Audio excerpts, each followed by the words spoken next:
सर्व सुरू करू. साथींना जय भारत.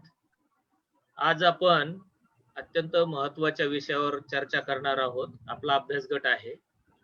महात्मा फुलेंनी एक महत्वाचं वाक्य लोकांसाठी सांगितलं, ते सगळ्यात जगप्रसिद्ध असं वाक्य आहे. विद्येविना मती गेली, मती विना नीती गेली, नीती विना गती गेली, गती विना वित्त गेले, वित्त विना शूद्र खचले, एका इतके अनर्थ एका अविद्येने केले. हे शिक्षणाचं महत्व पटवून देणारे महात्मा फुले, ज्यांनी शिक्षणाच्या संदर्भात अत्यंत महत्वाचं काम केलं. आज त्या संदर्भात आपल्याकडे हरी नरके सर आपल्याला माहिती देण्यासाठी इथे आलेले आहे. तर शाळेची महत्वाची भूमिका, शाळा नेमकं कोणत्या विचारानं काम करते आणि नरके सरांचा परिचय करून देण्याचं कार्य संभाजी दादा आता करणार आहेत. मी संभाजी भगत यांना विनंती करतो की त्यांनी शाळेची भूमिका आणि हरी नरके सरांचा परिचय करून द्यावा. मित्र सर्वांना सविनय जय भारत. या अभ्यास वर्गासाठी ज्यांना पाचारण करण्यात आलं आहे ते हरी नरके यांचं मी प्रथमतः अत्यंत मनापासून, हृदयाच्या देठापासून त्यांचं स्वागत करतो. या सभेसाठी आपल्यासोबत उपस्थित असलेले भाई अल्लाउद्दीन शेख, त्याचप्रमाणे प्रतिभा जाधव आणि माझे बंधू प्रवीण जठार. मित्र, प्रथमतः हरी नरके यांना मी आपल्या शाळेची ओळख करून देणार आहे. नरके सर, आपण अनेक शाळा बघितल्या असतील आणि अनेक शाळांमधून तुम्ही गेलेलाही असाल, कारण तुमचा पिंड जो आहे तो ह्या शिक्षणाशी संबंधित आहे आणि त्यामुळे अनेक ठिकाणी तुम्ही गेला असाल. प्रथमतः तुम्ही माणुसकीच्या शाळेमध्ये आलेला आहात, पण या शाळेमध्ये सगळे माणुसकीबाज माणसंच येतात, त्यामुळे तुम्हाला माणुसकीची गोष्ट सांगण्याची काही गरज नाही. परंतु या शाळेत आम्ही नेमकं करतो काय, तर आपल्याला माहिती आहे की आजचा जो संपूर्ण मानव समाज जो आहे तो ज्या घरतेमध्ये पडतो आहे, ज्या घरतेमध्ये कोसळला जातो आहे, त्या घरतीची कल्पना आपल्याला आहे. आणि हा समाज का असा कोसळतो आहे, तर मूल्यव्यवस्था कोसळली आहे.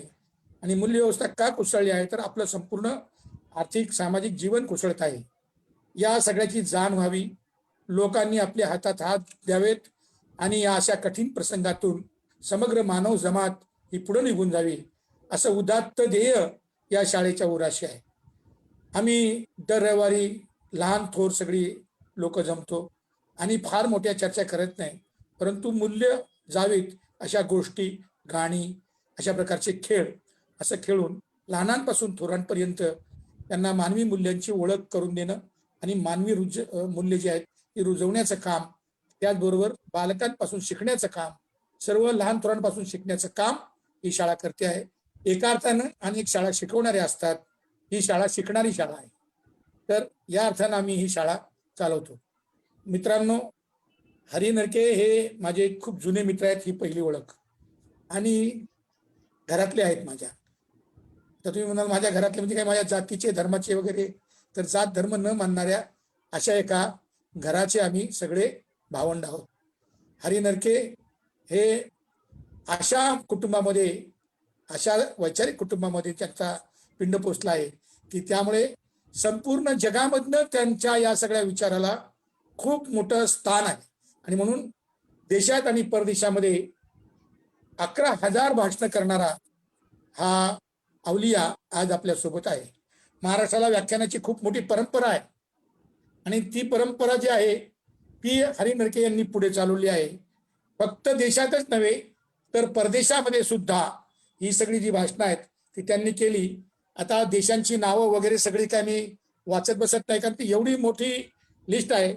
परंतु आपण ज्यांना खूप ग्रेट समजतो त्या सगळ्या ठिकाणी, अमेरिकेपासून ते अगदी लंडन पासून सगळ्या ठिकाणी, म्हणजे त्या देशांची नावं सुद्धा जवळजवळ 10-12 नावं आहेत. आता ती वाचायला खरं तर वेळ नाही, पण लंडनला गेलेले आहेत ते. त्याचप्रमाणे Birmingham, Bedford, Manchester, Dubai, Sharjah, Muscat, Abu Dhabi, Lumbini, Kathmandu, Thimphu, Paro, अनेक ठिकाणी ते भाषणं, आणि ती भाषणं सगळी गाजलेली भाषणं आहेत, संशोधन करून लिहिलेली भाषणं आहेत. म्हणजे संशोधनाचा जो त्यांचा पिंड आहे तो महाराष्ट्राने अनुभवला गेले आता जवळजवळ 30 वर्ष. अत्यंत तरुणपणामध्ये हा माणूस संशोधनाच्या कामी लागला आणि महाराष्ट्राला जे त्यानं दिलेलं आहे ते खरोखर आजची ही जी पिढी आहे ती बघते आहे. त्यांना त्याबद्दलचे जवळजवळ 110 पुरस्कार मिळालेले आहेत. हे सगळे पुरस्कार म्हणजे प्रतिमांच्या माध्यमातून किंवा प्रतीकांच्या माध्यमातून त्याच्या घरी असतील, परंतु हरी नरके ही व्यक्ती विचारांच्या माध्यमातून मात्र संपूर्ण ज्यांना ज्ञान नाकारलं होतं त्या सगळ्या समाजाच्या घराघरामध्ये ती आहे. आणि त्यामुळे आमच्या घरात सगळ्यांच्या त्यांनी संपादित केलेली पुस्तकं आहेत. हा सगळ्यात मोठा सन्मान आहे की महाराष्ट्रातल्या घराघरामध्ये त्यांनी संपादित केलेली पुस्तकं आहेत. ते समन्वयक आहेत, अभिजात मराठी भाषा समितीचे महाराष्ट्र शासनाचे, भांडारकर इन्स्टिट्यूटचे उपाध्यक्ष आहेत, महात्मा फुले प्रकाशन समिती महाराष्ट्र शासन यांचे सदस्य सचिव आहेत. ते सावित्रीबाई फुले पुणे विद्यापीठात महात्मा फुले अध्यासनाचे प्रमुख होते. त्याचबरोबर राज्य मागासवर्गीय आयोग, त्याचबरोबर माजी सदस्य ते आहेत सल्लागार गट नियोजन आयोग भारत सरकार हे प्लॅनिंग कमिशन मध्ये ते सल्लागार होते. हरी नरके साहेब, फक्त तुम्हाला माहितीसाठी सांगतो की मी सुरुवातीच्या काळामध्ये वयाच्या 24व्या वर्षी मी प्लॅनिंग कमिशन मध्ये काम करत होतो, पण मला कधी जमलं नाही. मराठी भाषा सल्लागार समिती, साहित्य संस्कृती मंडळ, विश्वकोश निर्मिती मंडळ, कामगार कल्याण मंडळ, रंगभूमी प्रयोग परिनिरीक्षण मंडळ, महाराष्ट्र राज्य पुस्तक निर्मिती मंडळ, हे सगळ्या मोठमोठ्या सगळ्या समित्यांवर कामं केलेली आहेत. त्या समित्यांची पण लिस्ट मोठी आहे, ती एवढी वाचत नाही मी. बालभारतीमध्ये मात्र आम्ही दोघे जण सोबत काम केलेलं आहे. त्यामुळे त्यांच्या ज्ञानाची तीक्ष्णता, त्यांच्या ज्ञानाची संपूर्ण जी काही दर्जा आहे तो मला सगळं जवळून बघितलेलं आहे. त्यांचं शिक्षण जे आहे ते तुमच्या माझ्यासारखेच अत्यंत गरीब कुटुंबातून आले, म्हणजे फार काय चांगल्या परिस्थितीतून नाही, कामं करत करत शिकलेली ही व्यक्ती आहे. त्यामुळे मला माझ्या भावंडासारखेच ते वाटतात. आम्ही पण सगळे कामं करत करत शिकलो. पुणे विद्यापीठामधनं BA MA केलेलं आहे आणि नुसतं BA MA पास नाही झाले, तर या परीक्षांमध्ये ते विद्यापीठामध्ये सर्वप्रथम आलेले आहेत आणि त्याच्याबद्दलची 25 पारितोषिकं त्यांना मिळालेली आहेत, सुवर्ण पदक मिळालेलं आहे. आणि आता ते PhD पण करतायत, ते ब्लॉगर पण आहेत आणि त्यांची वाचक संख्या 5 लाख आहे. आपण एखादी पोस्ट लिहिली तर साधारण 100-150-200 माणसं वाचणं अवघड आहे. या व्यक्तीला 5 लाख लोक वाचतात. मराठी, हिंदी, इंग्रजी भाषेतील 51 ग्रंथ त्यांचे प्रसिद्ध आहेत. महात्मा फुले समग्र वाङ्मय, डॉक्टर बाबासाहेब आंबेडकर यांच्या साहित्याचे 17 ते 21 खंड, हे 1-2 मूकनायक, बहिष्कृत भारत याचे संपादक, महात्मा फुले साहित्याचा हिंदी व इंग्रजीमध्ये अनुवाद जो केलेला आहे त्याचे पण ते संपादक राहिलेले आहेत. आणि नरके सरांची जी खरी म्हणजे महाराष्ट्रातल्या गोरगरीब जनतेवर जे असं त्यांना आवडणार नाही असं बोललेलं, पण गोरगरीब जनतेवर त्यांचे उपकार हे आहेत की हरी नरके हे संशोधन करतात. आणि मी स्वतः हरी नरकेंची भाषणं ही खूप मन लावून ऐकत राहिलो. माझ्यापेक्षा वयानं लहान असले तरी तो माणूस मला फार म्हणजे भाषण म्हटलं हरी नरकेंचं तर मला खरंच माहित नव्हतं की डॉक्टर बाबासाहेब आंबेडकर यांनी विजेच्या बद्दल अभ्यास केलेला आहे, यांनी शेतीच्या बद्दलचा मोठा अभ्यास केलेला आहे, यांनी खाणींच्या बद्दलचा अभ्यास केलेला आहे. हरी नरकेंनी ते सप्रमाण महाराष्ट्राला दाखवून दिलं. आणि आमच्यासारखे काही लोक जे चळवळीमध्ये आहेत त्यांनी सुद्धा तोंडात बोट घातलं की अरे हे आपल्याला माहित नव्हतं. त्याचबरोबर महात्मा फुल्यांनी हे मुंबईचं जे BT स्टेशन आहे ते बांधलं, ते तिथल्या ज्या काही बाजूबाजूच्या इमारती त्या बांधल्या, हे खरंच मला माहित नव्हतं. नागूसाहेबाची वाडी का आहे ही पण मला माहित नव्हती, ती हरी नरकेंच्या मला भाषणात कळली. त्यामुळे खऱ्या अर्थानं आमचा पिंड ज्यांच्यावर पोचला ते हरी नरके. मी सगळं वाचत नाही, बाकीचा त्यांचा परिचय, वैचारिक परिचय मात्र करून देतो. हा झाला व्यक्तिगत परिचय. वैचारिक परिचय असा आहे, हरी नरके हे नेहमी गोरगरिबांच्या बाजूने कोणत्याही हालतमध्ये असो, कितीही तकलीफ हो, हा मनुष्य गरिबांच्या बाजूने आणि नेहमी बहुजनांच्या बाजूने, ज्यांना जातीवंशाने नाडलेलं आहे त्या सगळ्यांच्या बाजूने हे सतत उभे राहिले आहेत. गेले 30 वर्ष या माणसाला या व्यक्तीला मी बघतो आहे. मला कधी मागच्या वेळेस मी म्हटलो होतो की आपलं भाग्यावर वगैरे भाग्य वगैरे याच्यावर काही विश्वास नाही, परंतु अशी माणसं खरंच आपलं काही ना काहीतरी कुशल कर्म असल्याशिवाय आपल्या सानिध्यात येत नाहीत, असं मला कृतज्ञतेनं मी मान्य करतो. आणि त्यांच्याबद्दल हा जो ओळख आहे ती थांबवतो, कारण ही खूपच मोठी ओळख आहे. त्यांचा जन्म जो आहे तो 63 सालाचा आहे. स्थळ जे आहे ते तळेगाव डंबेरे आहे, एवढं तुम्हाला माहीत असावं म्हणून सांगितलं. कुटुंबामध्ये त्यांची पत्नी आहे आणि मुलगी आहे प्रमितीला आपण नेणण्या म्हणजे खरं तर कुणीही बाप आपल्या मुलीचं कर्तृत्व जे आहे ते बघून कुणीही भारावून जातो. हरी नरकेला मी अनेक वेळा बघितलेलं की त्यांची मुलगी ज्या वेळेला तुकारामासारख्या सिरियलमध्ये किंवा बाकी अनेक सिरियलमध्ये प्रमिती दिसते आणि आम्ही मोठ्या अभिमानानं सांगतो की माझ्या मित्राची मुलगी आहे. तर प्रमितीनं तू माझा सांगा तिचा आवली वगैरे हे सगळं जे केलेलं आहे सगळं म्हणजे सिरियलमध्ये काम केलंय आणि आजही ती चित्रपट आणि सिरियल्समध्ये काम करते आहे. नाटकामधनं गेलेली आहे. नाट्य प्रशिक्षण तिने घेतलेलं आहे पुण्यातनं आणि खरोखर ही येणाऱ्या काळातली नव्या युगातली एक खूप चांगली अभिनेत्री आहे. एवढं बोलून मी थांबतो. हरी नरके साहेब, आमची शाळा तुम्ही एखाद्या रविवारी आलात तर तुम्हाला भरगच्च भरलेली दिसेल. तर तेवढे एक निमंत्रण देतो आणि तुम्हाला हा जो विचारपीठ आहे ते खुलं करून देतो. सर्वांना जय भारत. जय भारत. माझे सन्मित्र प्रसिद्ध शाहीर संभाजीदादा या माणुसकीच्या शाळेच्या आजच्या या उपक्रमामध्ये प्रामुख्याने सहभागी असलेले भाई अल्लाउद्दीन शेख, प्रतिभाताई, प्रवीणदादा, बाकी सगळे मित्र, बंधू भगिनींनो, आपल्याला सगळ्यांना प्रेमाचा सविनय जय भारत. मला तुमची ही माणुसकीची शाळा खूप आवडली. संभाजीदादा हे माझे फार जुने मित्र आहेत आणि त्या मित्रप्रेमापोटी त्यांनी खूप आपुलकीने माझ्याबद्दल सांगितलं. त्यातलं मित्रप्रेम लक्षात घ्या. त्यामुळे ते खूप माझ्याबद्दल सांगत होते. मला माहिती आहे ते मुळातच भला माणूस असल्यामुळे आणि मित्र असल्यामुळे हरभऱ्याच्या झाडावर त्यांनी चढवलं, कारण हरी आणि हरभऱ्याचं झाड हे जवळचं नातं त्यांना वाटलं असणार. पण त्यातलं प्रेम महत्वाचं आहे, त्यातला आपुलकीचा धागा महत्वाचा आहे. मित्र हो, आज 20 नोव्हेंबरला आपण बोलतो आहोत. बरोबर 8 दिवसांनी 28 नोव्हेंबरला महात्मा ज्योतिराव फुले यांचा स्मृतिदिन आहे आणि त्यानंतर 9 दिवसांनी डॉक्टर बाबासाहेब आंबेडकरांचा स्मृतिदिन 6 डिसेंबरला आहे. तर या निमित्तानं मी महात्मा ज्योतिराव फुले, सावित्रीबाई फुले, डॉक्टर बाबासाहेब आंबेडकर, राजर्षी शाहू महाराज या सगळ्यांच्या स्मृतींना विनम्र अभिवादन करतो, वंदन करतो. आणि तुम्ही या कार्यक्रमाचं जे आयोजन केलं त्याबद्दल तुम्हाला सगळ्यांना, सर्व संयोजकांना मनापासून धन्यवाद देतो.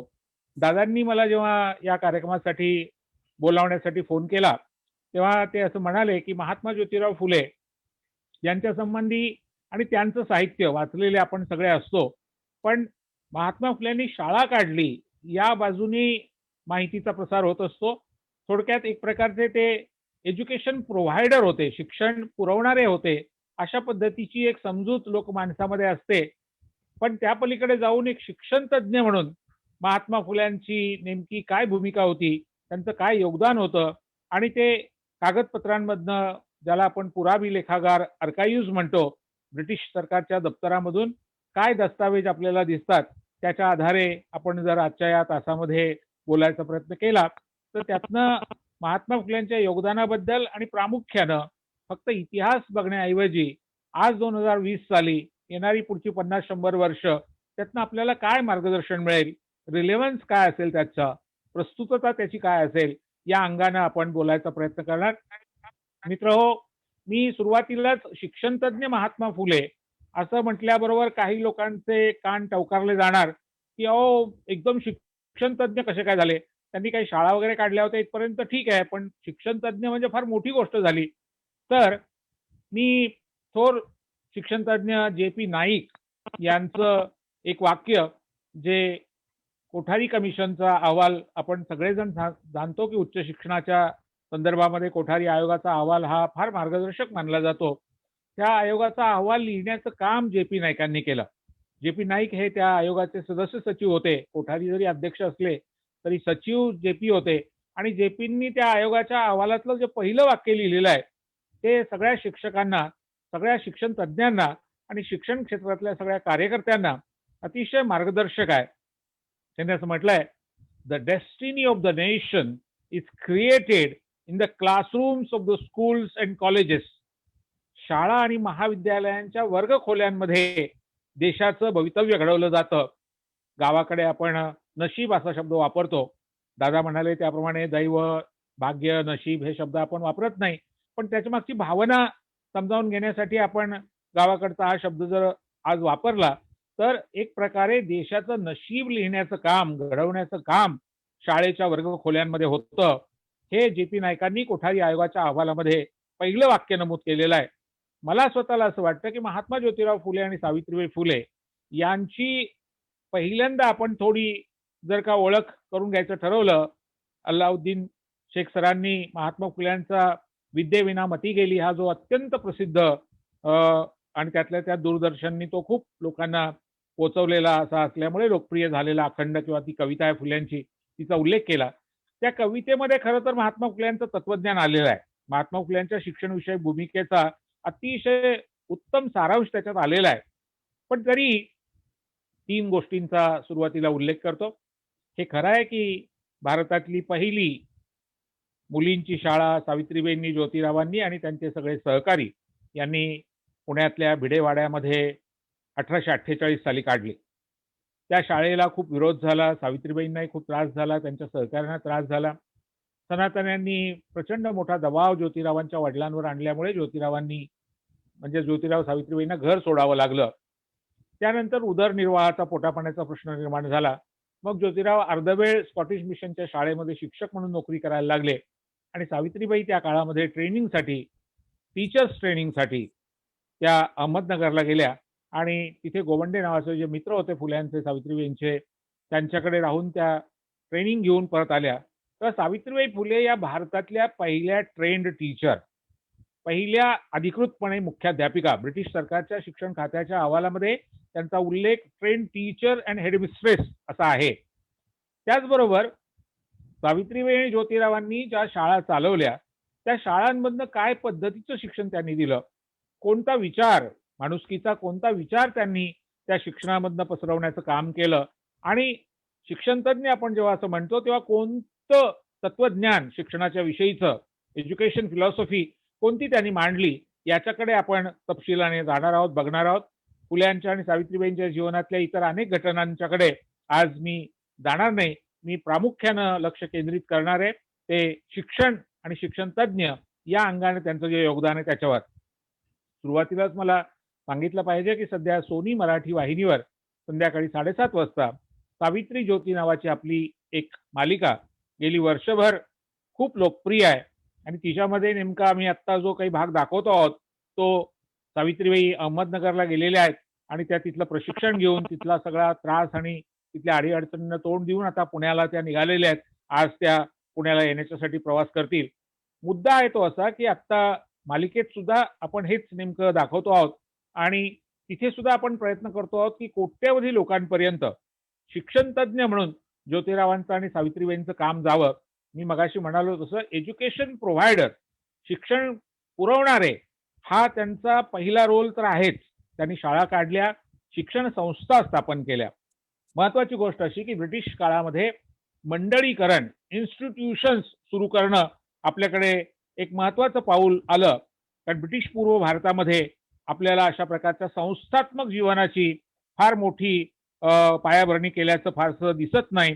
पण ब्रिटिशांनी हा दृष्टिकोन दिला आणि त्यामुळे मंडळीकरण ज्याला म्हणतात किंवा इन्स्टिट्यूशन्स त्या सुरू झाल्या. ज्योतिराव आणि सावित्रीबाईंनी 2 शिक्षण संस्था, अर्थातच त्यांचे मित्र त्यांच्या सोबत आहेत, त्यांनी 2 शिक्षण संस्था स्थापन केलेल्या आहेत आणि त्या 2 शिक्षण संस्थांच्या माध्यमातून एका बाजूला त्यांनी प्रत्यक्ष त्या शिक्षण संस्थांच्या शाळांमधनं प्रयोग केले, शिकवलं, शैक्षणिक अभ्यासक्रम तयार केला, करिक्युलम तयार केला, त्याच्यामध्ये काही प्रायोगिक गोष्टी केल्या, त्याच्यामध्ये काही पुढच्या 100, 150, 200 वर्षाला उपयोगी पडतील अशा प्रकारची द्रष्टेपणानं पावलं टाकली.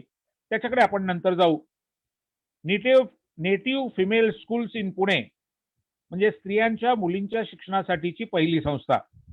दुसऱ्या संस्थेचं नाव आहे the society for promoting the education of Mahars, Mangs and etceteras. संस्थेच्या नावामध्येच अतिशय स्पष्टपणाने महार, मांग आणि इतर यांना शिक्षण देणारी शिक्षण संस्था असं फुल्यांनी म्हटलेलं आहे. इथे एक मुद्दा आपल्या लक्षात येईल की फुले जातपात मानत नव्हते. सावित्रीबाई आणि त्यांचे सहकारी यांचा त्याच्यावर विश्वास नव्हता. पण वडिलांची, आईची जात आपल्याला मिळते असं आपण मानतो. त्या अर्थाने फुले माळी समाजात जन्माला आले होते. पण फुल्यांनी या संस्थेच्या नावामध्ये the society for promoting education to Mali and others म्हटलं असतं तर कुणी काही त्यांना अडवलं असतं असं नाही. पण फुल्यांनी माळ्यांना सुद्धा इतरांमध्ये घातलं. त्याचं कारण सगळ्यात गरजू कोण आहे, सगळ्यात होतकरू कोण आहे, कोणापासून सुरुवात केली पाहिजे. आणि म्हणून महार, मांग, चर्मकार अशा दुबळ्या मागासवर्गीय समाजापासून सुरुवात केली पाहिजे, स्त्रियांपासून सुरुवात केली पाहिजे. म्हणून या 2 शिक्षण संस्था त्यांनी आपल्याला सुरू केलेल्या दिसतात. आणि या संस्थांच्या माध्यमातून त्यांनी जे काम केलं त्याच्याबद्दल आपण प्रामुख्याने बोलू. अभ्यासक्रमाबद्दल बोलू. दादा मगाशी म्हणाले परिचयामध्ये, ते खरं आहे की बालभारतीमध्ये प्रख्यात विचारवंत इतिहासकार ह. साळुंखे सर यांच्या मार्गदर्शनाखाली संभाजीदादांनी, मी आणि आमच्या मित्रांनी काही वर्ष काम केलं. आणि तो काळ खरंच आमचा सगळ्यांचाच अतिशय आनंदाचा आणि शिक्षणाचा काळ होता. आह साळुंखे आमचे सगळ्यांचे, आपले सगळ्यांचे मार्गदर्शक. दादांनी त्याच्यामध्ये खूप मोठं योगदान त्या काळामध्ये दिलेलं आहे त्या कामामध्ये. तेव्हा आम्हाला एक लक्षात आलं की बालभारतीमध्ये काम करताना एक शैक्षणिक दृष्टिकोन, शैक्षणिक तत्वज्ञान, हेतू आणि उद्दिष्ट डोळ्यासमोर ठेवून आपण अभ्यासक्रम तयार करत असतो. आणि तो काय असला पाहिजे, तो ज्योतिरावांचा आणि सावित्रीबाईंचा काय होता. मी पहिल्यांदाच त्यांच्या कागदपत्रांमधनं 3 नोंदी पुरावा म्हणून आपल्या समोर ठेवतो. मी हेही स्पष्ट करतो की माझ्या बोलतानाच्या प्रत्येक गोष्टीला मी संदर्भ देईन.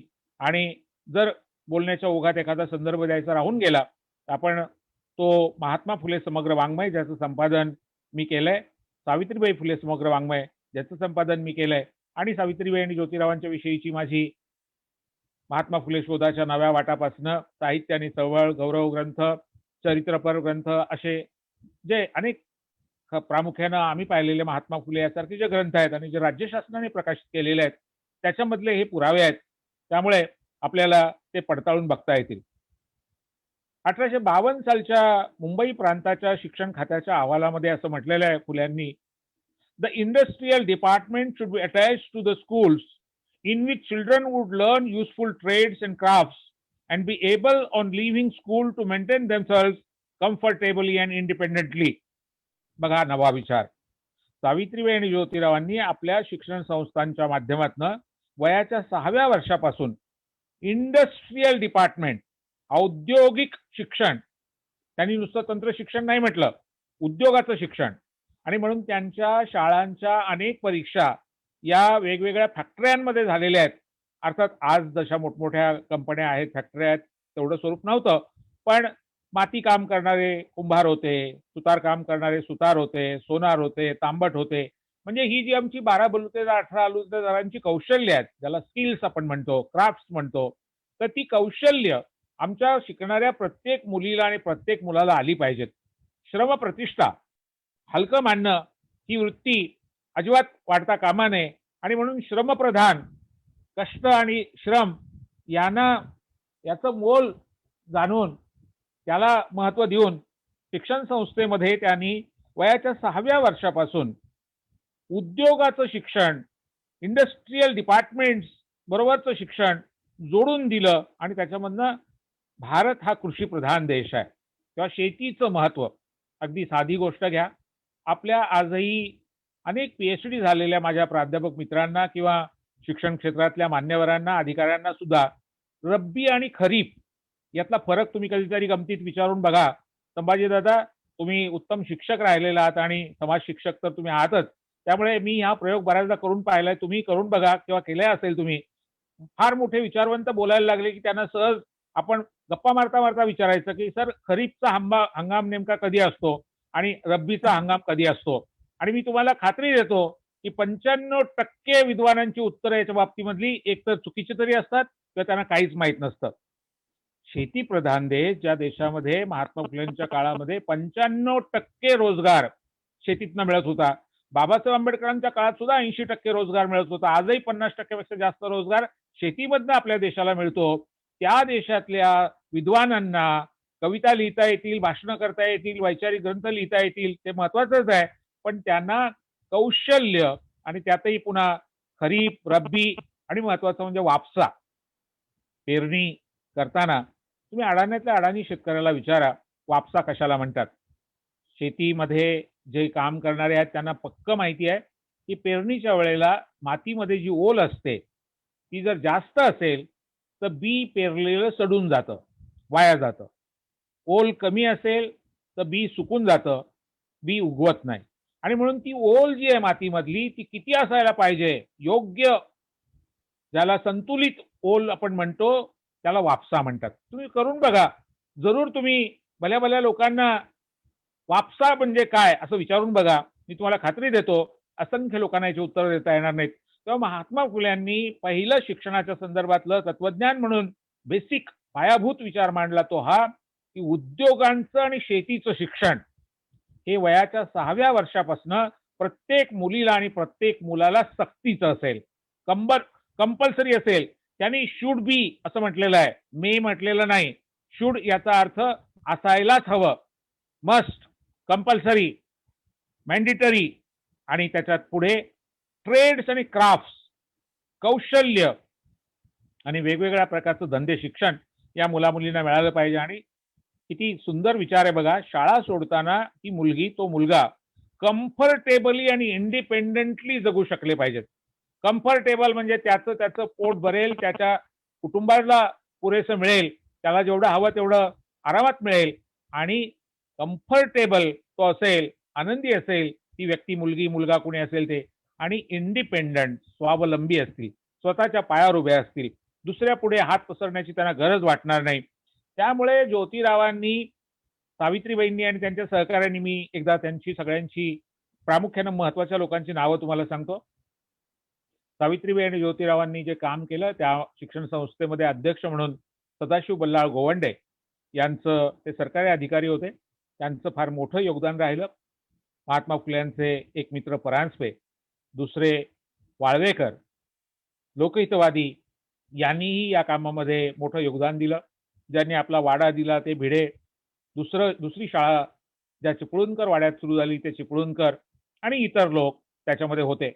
पण बऱ्याच चरित्रकारांनी जी माहिती दिलेली नाही, आणि मला आनंद आणि अभिमान वाटतो की गेल्या 30 वर्षापूर्वी मी पहिल्यांदा ती पुढे आणली, आणि आज गेल्या 30 वर्षामध्ये आता ती बऱ्यापैकी लोकांना माहीत झाली आहे. 6 माणसं अशी आहेत ज्यांना महात्मा फुले, सावित्रीबाई फुले यांनी क्रिएटर ऑफ द नॉलेज, ज्ञान निर्माते म्हणून सलाम केलेला आहे. त्याच्यामधलं पहिलं नाव जे आहे ते आहे वस्ताद लहुजी साळवे, दुसरा आहे रानबा महार, तिसरा आहे धुराजी अप्पाजी चांभार, चौथं गणू शिवाजी मांग, पाचवं उस्मान शेख, आणि 6व्या फातिमा शेख. या लोकांनी या शिक्षण संस्थेमध्ये प्रत्यक्ष काम केलेलं आहे, वेगवेगळ्या प्रकारचं काम केलेलं आहे. त्याचे सगळे तपशील आता इथे मी सांगत बसत नाही, पण तुम्हाला एवढंच सांगतो की हे सगळे खंबीरपणाने सावित्रीबाई आणि ज्योतिरावांच्या सोबत आहेत. त्यामुळे एका बाजूला ब्राह्मण लोक आहेत, दुसऱ्या बाजूला बहुजन समाजातले, कारुणारू समाजातले, कष्टकरी मागासवर्गीय समाजातले सुद्धा लोक आहेत. आणि एका अर्थानं खरोखर हे भारत निर्माणाचं, राष्ट्र निर्माणाचं, राष्ट्रीय एकात्मतेचं काम या शिक्षण संस्थांमधनं ही सगळी माणसं एकत्र येऊन करत होती. हे या दुसरा शिक्षणाचा विचार जो त्यांनी या निमित्तानं दिलेला आहे तो मला या ठिकाणी सांगायचा आहे, आणि तो फार महत्वाचा आहे. फुल्यांनी त्या ठिकाणी असं म्हटलेलं आहे की शिक्षण कशासाठी, शिक्षणातनं काय मिळालं पाहिजे. शिक्षणातून जीवनातले खरे खोटे निवडण्याची क्षमता आली पाहिजे. काय करायचं शिक्षणाने? शिक्षणाने जीवनातलं खरं काय आणि खोटं काय हे निवडण्याची क्षमता, ताकद, हिंमत निर्माण झाली पाहिजे. आणि पुढे ते काय म्हणतात? पुढे म्हणतात खऱ्याच्या बाजूने आणि खोट्याच्या विरुद्ध संघर्ष करण्याची ताकद आली पाहिजे, लढण्याची ताकद आली पाहिजे. म्हणजे दृष्टिकोन खरे खोट्यामधला निवडण्याचा आणि खऱ्याच्या बाजूने, न्यायाच्या, सत्याच्या बाजूने लढण्याची शिक्षणामुळे हिंमत आली पाहिजे असं म्हणत असताना त्या ठिकाणी मला स्वतःला त्यांनी 2 मुलाखती ज्या दिलेल्या आहेत त्यावेळेच्या ज्ञानोदय नावाच्या वर्तमानपत्राला, त्या वर्तमानपत्राच्या मुलाखतींमध्ये त्या काळामध्ये त्यांना असं विचारलं गेलं की तुम्ही हे काम जे सुरू केलंय याच्या मागची भूमिका काय, याच्या मागचा विचार काय. फुले यांनी असं म्हटलं, मी वाचून दाखवतो. या देशात अज्ञान, जातीभेद, भाषाभेद असे अनेक दुष्टरोग आहेत. सारेच लोक दुःखात असताना कोणास मदत करावी हा प्रश्न असला तरी कोणालाच मदत न करता उगीच बसावे यापेक्षा फार दुःख ज्यावर असेल त्यास आधी मदत द्यावी हे योग्य होय. जातीभेदामुळे अनिवार्य दुःखे महार मांग या सोसावी लागतात. याच करता त्यांची विद्याद्वारानेच दाद लागेल यास्तव आम्ही महार मांग चर्मकार यांच्यासाठी प्रथम काम सुरू केले. मग असे वाटते की महार मांग चर्मकार यांना शिकवण्यासारखे देशाचे कोणतेही दुसरे हित असू शकत नाही आणि म्हणून देशभक्ती म्हणजे या घटकांना शिकवणे म्हणून आम्ही हे काम सुरू केले. बघा, हा एक फार महत्वाचा क्रांतिकारक शैक्षणिक विचार आहे. कुणाला शिकवलं म्हणजे तुम्ही देशभक्त असता. तर ही जी समाजाची जडणघडण करणारी कष्टकरी माणसं आहेत, समाजातली दुबळी माणसं आहेत, त्याच्यामध्ये फुल्यांनी थेटपणाने महार मांग चर्मकार असा उल्लेख केलाय स्पष्टपणे. कारण ही नाडली गेलेली, फसवली गेलेली, शोषण झालेली, अन्याय अत्याचार झालेली माणसं आहेत आणि त्यांच्यापासून शिक्षणाची सुरुवात केली पाहिजे. फुले काय म्हणतात, सगळेच दुःखात असताना कोणापासून मदत करायची. बऱ्याचदा असं म्हणतो ना आपण की आभाळच फाटलंय, कुठं कुठं ठिगळं लावणार. यावेळेला बऱ्याचदा आपण उद्वेगाने मग काहीच नको करायला असं मनात येतं. फुले म्हणतात नाही, अशा वेळेला कोणासच मदत न करता उगीच बसावे हे योग्य नाही. तर जे सगळ्यात जास्त दुःखी आहेत त्यांच्यापासून सुरुवात करावी. आणि या देशामधला सगळ्यात दुःखदायक प्रकार म्हणजे, वेदनादायक प्रकार म्हणजे जातीभेद आहे. आणि म्हणून जातीभेदाने नाडलेले, त्याचे बळी असलेले, त्यांनी फसवले गेलेले यांच्यापासून सुरुवात. दुसऱ्या ठिकाणी फुल्यांनी स्त्रियांच्या शिक्षणामागची आपली भूमिका सांगत असताना अतिशय स्पष्टपणाने त्या मुलाखतीमध्ये म्हटलंय, 15 सप्टेंबर 93 ची ही मुलाखत आहे ज्ञानोदय मधली. प्रथम माझ्या मनात आले की आईच्या योगाने मुलींची आणि मुलांची जी सुधारणूक होते ती फारच चांगली असते. जे लोक या देशाच्या सुखाची आणि कल्याणाची काळजी बाळगतात त्यांनी हा देश उत्तम अवस्थेत यावा यासाठी इकडील बायकांच्या स्थितीकडे अवश्य लक्ष दिले पाहिजे असे मला वाटते व हर एक प्रयत्न करून बायकांना विद्या शिकवली पाहिजे. आणि म्हणूनच आम्ही मुलींची शाळा सर्वप्रथम घातली. 1848 साली मुलींपासून का सुरुवात केली. दुसरं पाऊल, ज्याला दलित आदिवासी आपण म्हणतो, भटके विमुक्त म्हणतो, अल्पसंख्याक म्हणतो, त्या समाज घटकापासून का दुसरं पाऊल उचललं. अगदी थोडक्यात सांगायचं तर शिक्षण तज्ज्ञ म्हणून ज्योतिरावांचं, सावित्रीबाईंचं योगदान पाहत असताना आपल्याला लक्षात घेतलं पाहिजे की 3 प्रकारची फार महत्वाची शोषणाची, पक्षपाताची, भेदभावाची, अन्यायाची केंद्र आपल्या देशामध्ये आहेत. त्यातलं पहिलं केंद्र, ज्याला लिंगभाव आपण म्हणतो, जेंडर, स्त्री पुरुष विषमता, आणि म्हणून स्त्रियांपासून सुरुवात, मुलींपासून सुरुवात. दुसरं केंद्र कास्ट सिस्टीम, जाती व्यवस्था.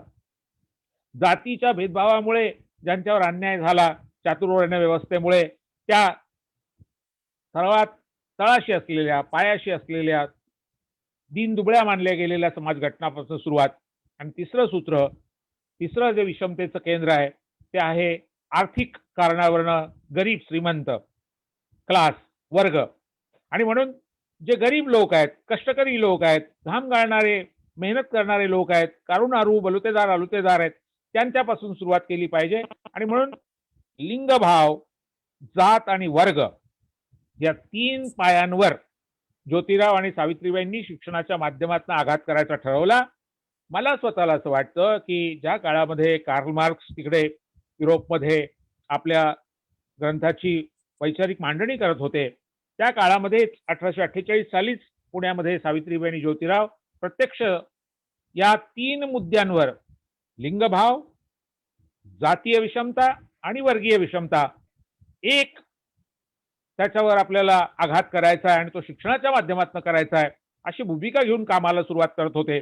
म्हणजे एका बाजूला ते विचारही मांडत होते, पुस्तकही लिहित होते, नाटकामधनं, तृतीयरत्नमधनं हा विचार मांडत होते, आणि त्याचबरोबर सगळ्यात महत्वाचं म्हणजे ते तसं प्रत्यक्ष प्रयोग सुद्धा शाळांमधनं करत होते. आता आपल्याला आणखीन एक विचार त्यांचा या संदर्भातला पाहायचा आहे. तोही मला शिक्षण तज्ज्ञ म्हणून ज्योतिराव आणि सावित्रीबाईंचं फार मोठं कॉन्ट्रीब्युशन दाखवणारा विचार वाटतो. हंटर शिक्षण आयोग नावाचा ब्रिटिश सरकारने आयोग नेमला. 1882 सालची ही गोष्ट आहे. 1882 साली महात्मा फुल्यांनी या आयोगाला आपलं लेखी निवेदन दिलं. त्या हंटर शिक्षण आयोगाचा अहवाल उपलब्ध आहे. तो आजही अभ्यास करण्याजोगा आहे. त्या अहवालामध्ये आपल्याला असं दिसतं की हंटर साहेब लंडनवरून आले आणि ते 370 शिक्षण तज्ज्ञांना भारतातल्या भेटले. तुम्हाला ऐकायला आश्चर्य वाटेल, अभिमानही वाटेल. त्या 370 पैकी 369 जणांनी जो विचार मांडलाय तो एका बाजूला आहे आणि ज्योतिराव आणि सावित्रीबाईंच्या वतीने जो विचार मांडलाय तो एका बाजूला आहे. काय फरक आहे?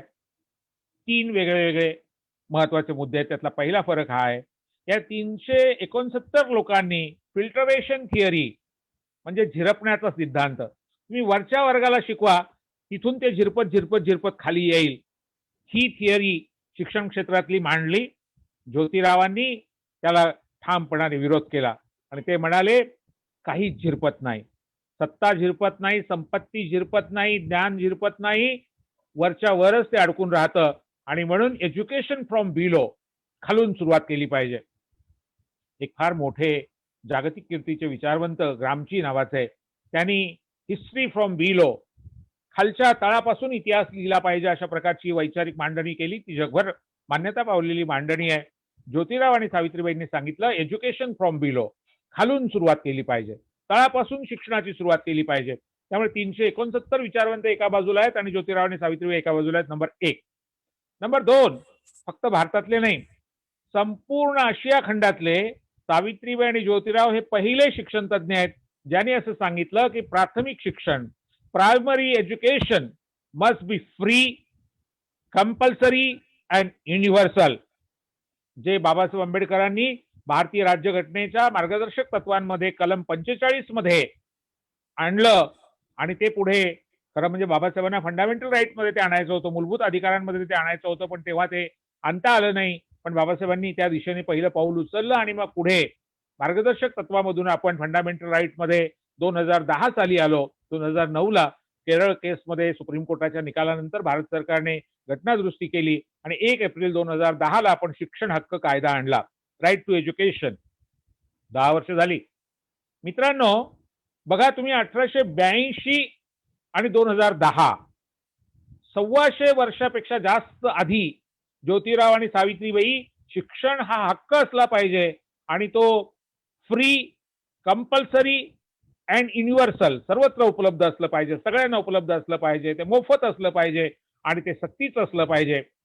ही मांडणी 1882 साली करणारे संपूर्ण भारतात सोडा आशिया खंडात कोणी शिक्षण तज्ज्ञ नव्हते. एकमेव आशिया खंडातले ज्योतिराव आणि सावित्रीबाई आहेत. हे यांचं वेगळेपण आहे. हे काही शाळा सुरू करणारे नुसते असते, एज्युकेशन प्रोव्हायडर असते, आज जसे शिक्षण महर्षी आहेत. म्हणजे आज कसं झालंय बरं का, साखर कारखान्यावाले, दूध संस्था चालवणारे, जिल्हा परिषदा आणि विधानसभा लोकसभेचं राजकारण करणारे, असे जे थोर लोक आहेत, त्याच्यामधनं मग आता शिक्षण महर्षी त्यातनं निर्माण झालेले आहेत. विना अनुदान तत्वावर मोठ्या प्रमाणामध्ये शिक्षण देण्याची त्या ठिकाणी व्यवस्था करून त्यातनं आर्थिक साम्राज्य निर्माण करणारे लोक तयार झालेले आहेत. अशा वेळेला ज्योतिराव आणि सावित्रीबाई म्हणजे सुद्धा कोणीतरी शिक्षण महर्षी होते किंवा कोणीतरी असे शिक्षण संस्था चालक होते अशी समजूत होण्याची शक्यता आहे. अशा वेळेला मला आपल्याला सांगितलं पाहिजे, सावित्रीबाईंनी आयुष्यभरात कधीही वेतन घेतलं नाही, आयुष्यभर विनावेतन शिकवलं. ज्योतिरावांनी सुद्धा विनावेतनच शिकवलं, पण जेव्हा त्यांना घराबाहेर काढलं गेलं तेव्हा पोटापाण्यासाठी त्यांनी अर्धवेळ स्कॉटिश मिशनच्या शाळेमध्ये नोकरी केली आणि अर्धवेळ आपल्या शाळेत ते विनावेतन शिकवत राहिले. त्यामुळे शिक्षणातनं पैसा कमावणं हा उद्देश नाही, स्वतः कमावलेल्या पैशातनं इतरांना शिक्षण देणं. आणि त्यातही पुन्हा मूलभूत विचार काय, तर शिक्षण हा हक्क आहे.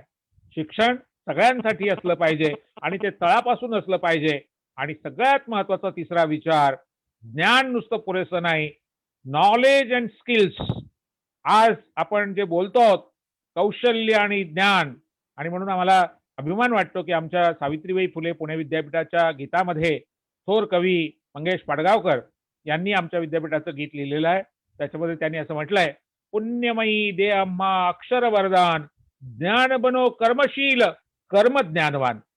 आपल्या देशामध्ये एक तर शिक्षण शतकानुशतके फक्त त्रयवर्णिकांनाच खुलं होतं, ब्राह्मण क्षत्रिय वैश्य, आणि तेही पुरुषांना.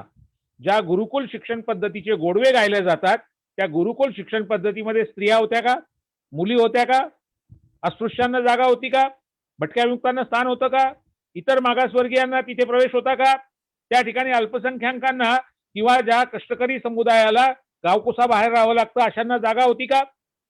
यांची तर लोकसंख्या 80-85% आहे. मग 85% लोकांना वगळून जी शिक्षण पद्धती आपल्या देशात होती तिचे गोडवे तोंड फाटेस्तवर गायले जातात. ती गुरुकुल गुरुकुल गुरुकुल किती महान होतं सांगितलं जातं. ही फसवणूक आहे. मुठभर लोकांना ज्ञानाची मक्तेदारी देणारी व्यवस्था ही भारताचं कल्याण करणारी व्यवस्था असू शकत नाही. मी आपल्याला मुद्दाम अमर्त्य सेन यांनी मांडलेला जो विचार आहे त्याची आठवण करून देतो. अमर्त्य सेन नोबेल पुरस्कार विजेते आपल्याला सगळ्यांना माहिती आहेत. जॉन रॉल्स नावाचे आणखीन एक जागतिक कीर्तीचे विचारवंत हार्वर्ड मधले, त्यांनी एक पुस्तक लिहिलेलं आहे, थिअरी ऑफ जस्टिस असं त्याचं नाव आहे.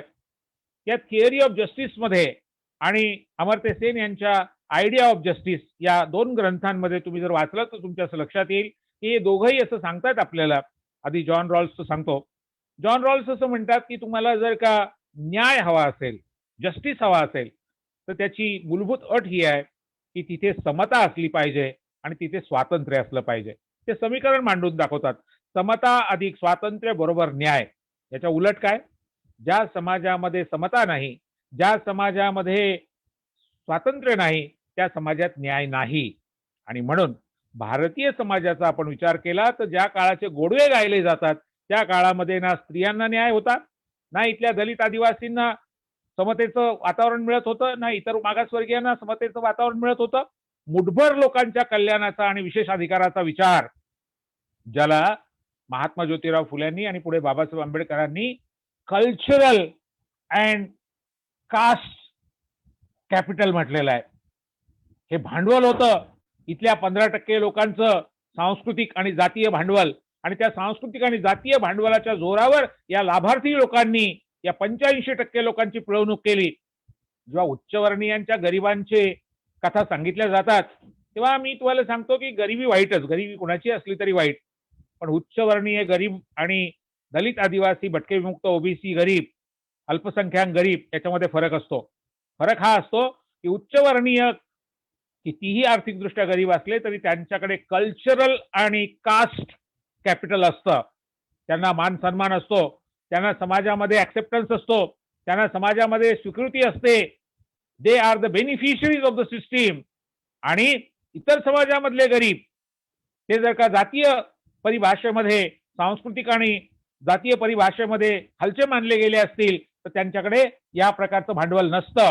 हा मूलभूत मुद्दा सावित्रीबाई ज्योतिराव डॉक्टर बाबासाहेब आंबेडकरांनी अतिशय महत्वाचा क्रांतिकारक मुद्दा मला असं वाटतं की आपल्यासमोर मांडला, आणि त्याच्याकडे आपलं लक्ष मला वेधायचं. शिक्षण तज्ज्ञ ज्योतिरावांचं योगदान, सावित्रीबाईंचं योगदान बघत असताना आजच्या या भाषणामध्ये आपण खूप तपशिलात जाऊ शकणार नाही. थोडं भरभर आपल्याला जावं लागेल कारण वेळेची पण मर्यादा आहे.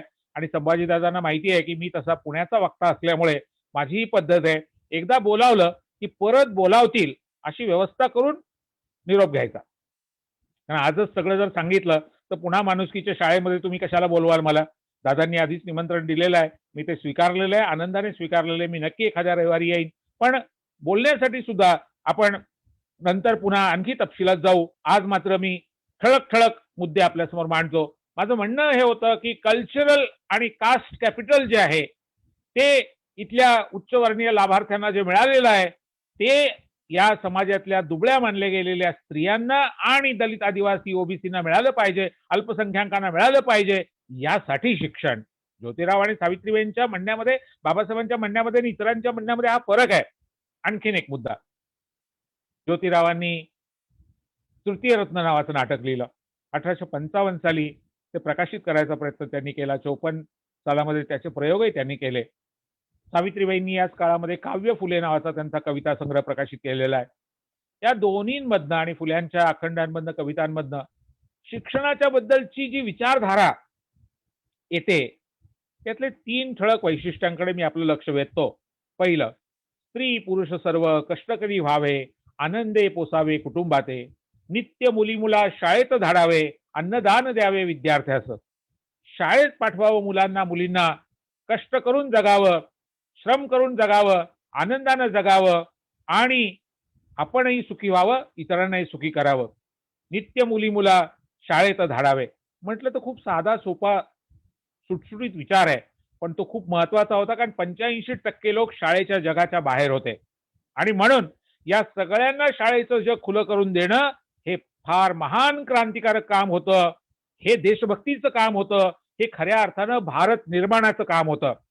जे ऐरे गैरे नथू खैरे आजकाल देशभक्तीच्या गप्पा मारत असतात, त्यांची देशभक्ती ही जातीवर, धर्मावर, कल्चरल आणि कास्ट कॅपिटलवर आधारलेली देशभक्ती असते. त्या देशभक्तीमध्ये सामान्य माणसाला जागा नसते. त्या राष्ट्रवादामध्ये कष्टकऱ्याला स्थान नसतं. त्या राष्ट्रवादामध्ये कौशल्यांना स्थान नसतं. आणि म्हणून creation of knowledge and skills is equal to making of India. Bharat निर्माण करायचं असेल तर तुम्हाला कौशल्य आणि ज्ञानावर आधारलेला भारत निर्माण करावा लागेल. हा एक मूलभूत विचार. दुसरा मुद्दा, सगळ्यांना शाळेत पाठवलं पाहिजे, सगळ्यांना शाळेत जाता आलं पाहिजे, कष्टकरी झालं पाहिजे, शेतीचं आणि उद्योगाचं शिक्षणही शाळेमधनं मिळालं पाहिजे आणि शाळेतनं बाहेर पडताना इंडिपेंडेंटली आणि कम्फर्टेबली जगता आलं पाहिजे, आनंदाने जगता आलं पाहिजे, स्वावलंबनाने जगता आलं पाहिजे. तिसरा मुद्दा, खरं खोटं निवडता आलं पाहिजे जीवनातलं आणि खोट्या विरुद्ध लढण्याची हिंमत आली पाहिजे. आणि म्हणूनच जॉन रॉल्सचा जो समता अधिक स्वातंत्र्याबरोबर न्याय हा विचार होता, बाबासाहेब आंबेडकरांनी भारतीय राज्यघटनेच्या प्रिएम्बलमध्ये, ज्याला आपण सरनामा किंवा प्रास्ताविका म्हणतो, तिच्यामध्ये पहिल्यांदा स्पष्ट केलं, न्याय जर हवा असेल तर आपल्याला वैश्विक अशा 3 मूल्यांची गरज आहे. पहिलं मूल्य स्वातंत्र्य, दुसरं समता, तिसरं बंधुता, भाऊपणा आणि बहीणपणा. आपण सगळी भावंड आहोत. मला सांगा, 15% लोकांना फक्त शिक्षण खुलं आणि 85% लोकांना गावकुसाच्या बाहेर किंवा शिक्षणाच्या शाळेच्या जगाच्या बाहेर, हा कुठला भाऊपणा आहे? ही कुठली बहीणपणाची वागणूक आहे? आणि म्हणून बंधुभाव ज्या समाजात नव्हता, अशा समाजामधलं शतकानुशतकाचं भारताचं जे वर्तन होतं ते बदलण्याच्यासाठी शिक्षण. आणि त्या संदर्भामध्ये मला असं वाटतं की सावित्रीबाई ज्योतिराव बाबासाहेब आंबेडकर, कर्मवीर भाऊराव पाटील, सयाजीराव गायकवाड, राजर्षी शाहू महाराज खूप मोठी माणसं आहेत. या सगळ्यांच्या बद्दल तपशिलाने बोललं पाहिजे, पण आज फक्त यांचे उल्लेख करतो. विठ्ठलरामजी शिंद्यांचा उल्लेख करतो. या सगळ्यांना नमस्कार करतो आणि पुढे जात असताना आपल्याला सांगतो की यांनी तृतीय रत्न नाटकामध्ये ज्योतिरावांनी असं म्हटलंय की एक भटजी आहे, तो शेतकरी घरी नाही असं बघून त्याच्या बायकोला भेटायला जातो.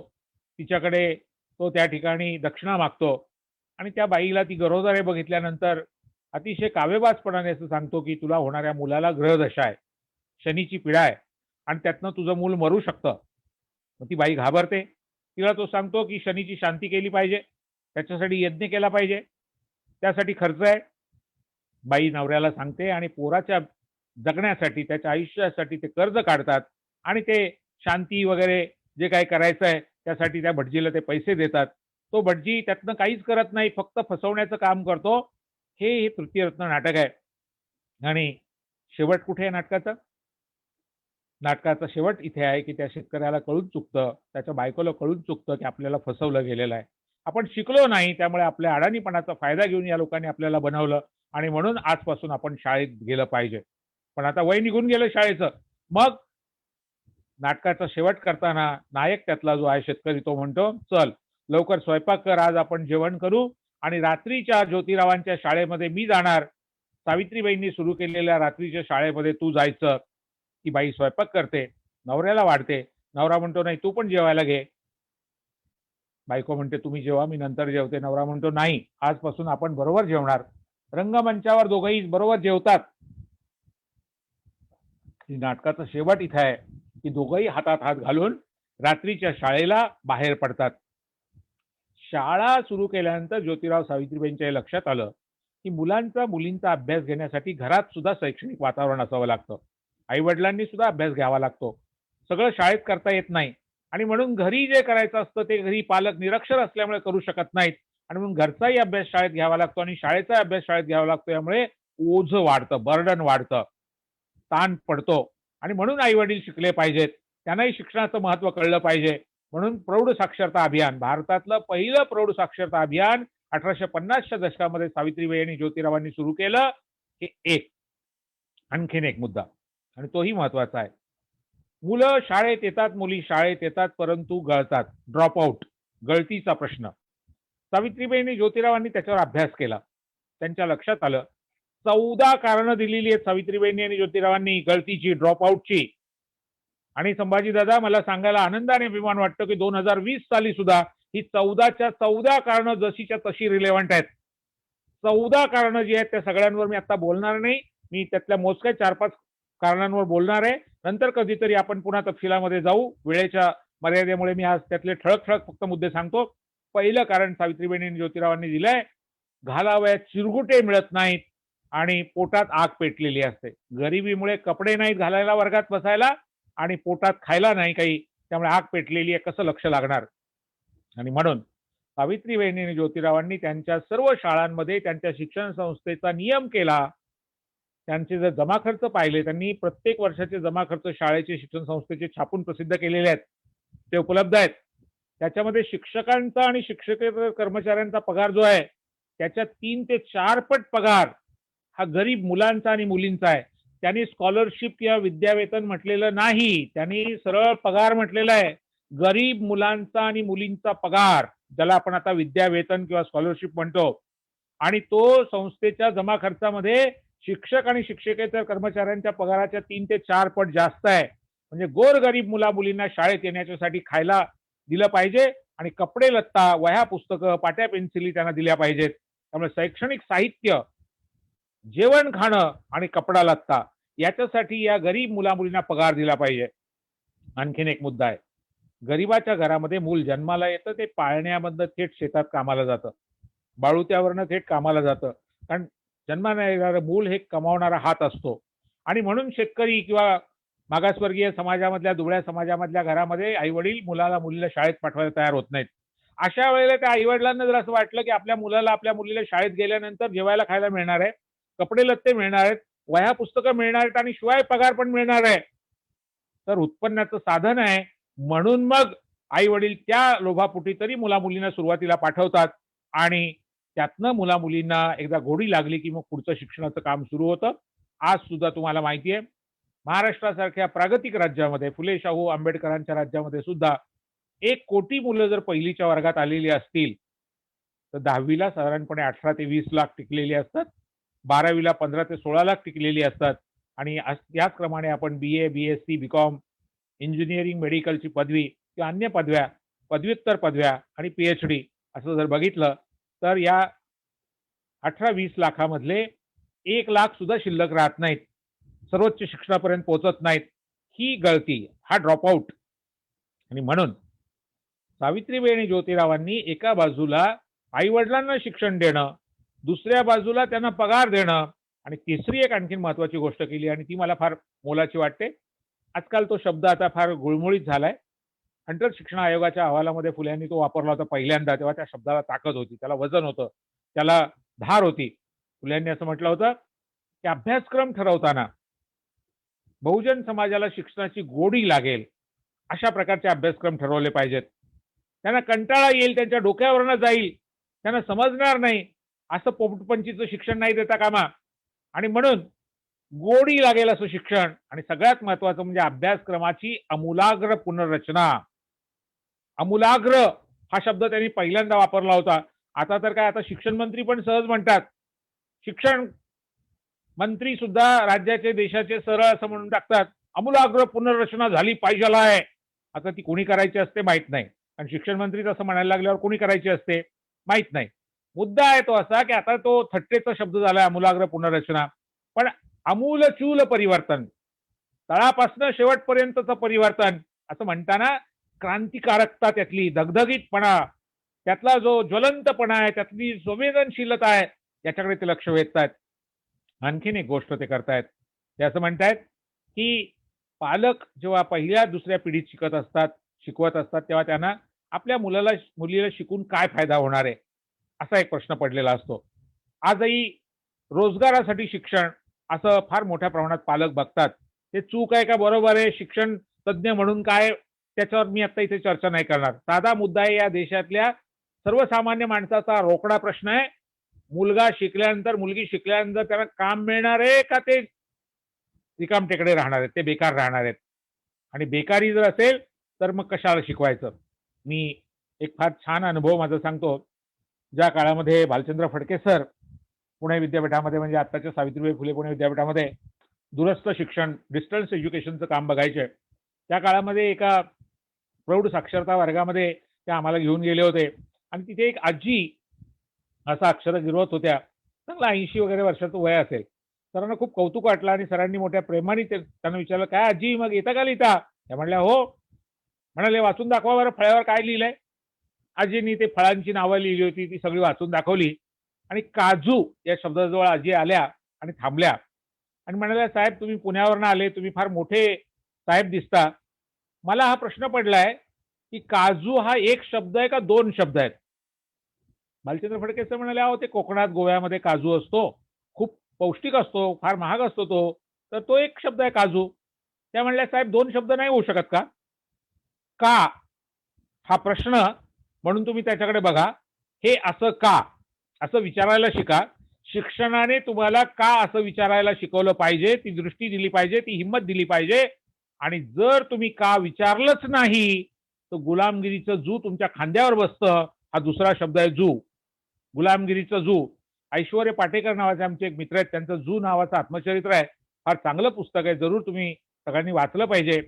खेड्यातनं आलेल्या मुलाने कष्टातनं, मेहनतीतनं कसं शिक्षण घेतलं, कसा तो वरच्या जागेपर्यंत पोहोचला, याचं अतिशय मार्मिक आणि चित्रशैलीतलं वर्णन त्या जू मध्ये आहे. काजू का विचारायला शिकलं पाहिजे, शिक्षणाने का विचारायला शिकवलं पाहिजे. फडके सर म्हणाले, बरोबर आहे आजी, तुमचा फार चांगला विचार तुम्ही आम्हाला आज दिला. त्या दुसरे एक म्हातारे ग्रस्त तिथं बसले होते. ते म्हणले, साहेब पण शिकून काय उपयोग आहे? फडके सर म्हणले, का हो असं कसं म्हणता?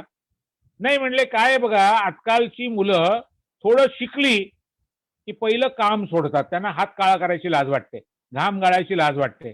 कष्ट करणाऱ्याच्याकडे ते हलकं म्हणून बघायला लागतात. म्हणजे काम करणारा माणूस ओळखायचा कसा, ज्याला काम, शिकलेला माणूस ओळखायचा कसा, ज्याला काम करायची लाज वाटते, हात काळे करायची लाज वाटते. मला आज आनंदाने आणि अभिमानाने सांगता येतं की मी टेल्कोमध्ये वेल्डर कम गॅस कटर म्हणून प्रशिक्षण घेऊन तिथे शॉप फ्लोअरला नोकरी करत करत संभाजीदादा BA MA MPhil सगळं केलं.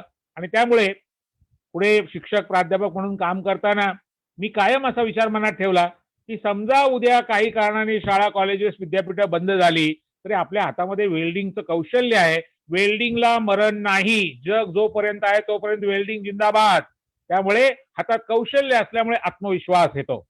ज्योतिरावांचा आणि सावित्रीबाईंचा शिक्षण तज्ञ म्हणून विचार हा आहे की शिकण्यामुळे आत्मविश्वास वाढला पाहिजे.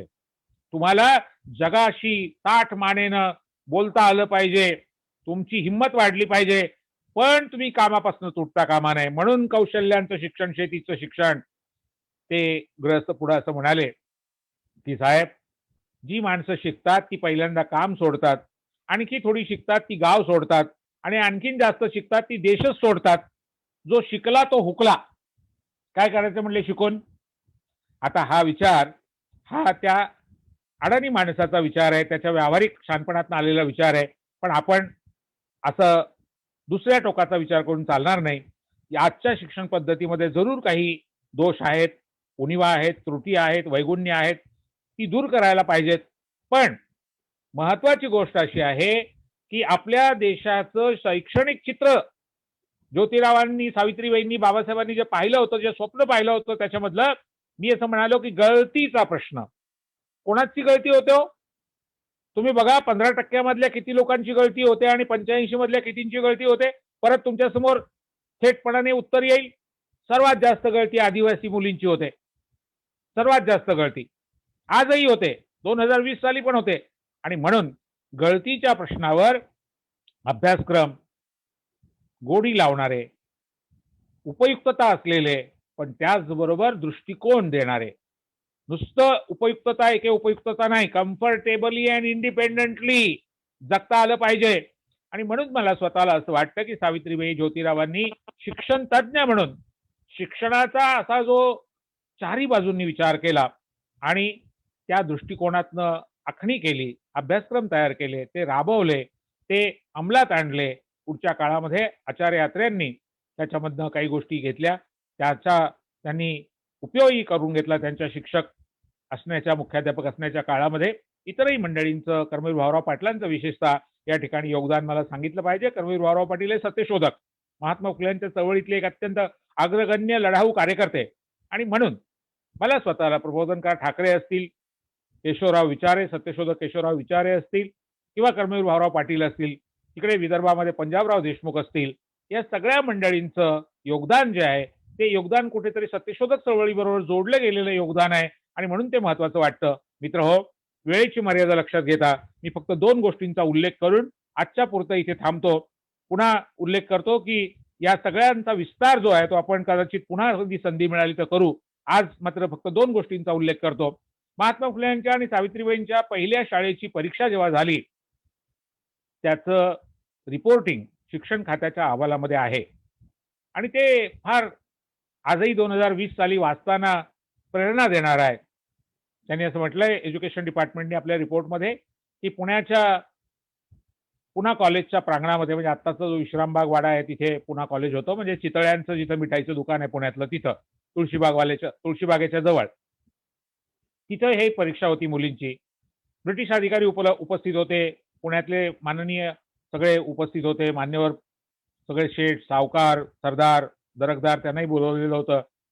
त्या रिपोर्टमध्ये असं म्हटलंय की सगळ्या पंचक्रोशीमध्ये पुण्यामध्ये एकच चर्चा, चलो पुणे. कशासाठी? मुलींची परीक्षा बघायला. परीक्षा बघणे याला मराठीमध्ये श्लेष आहे.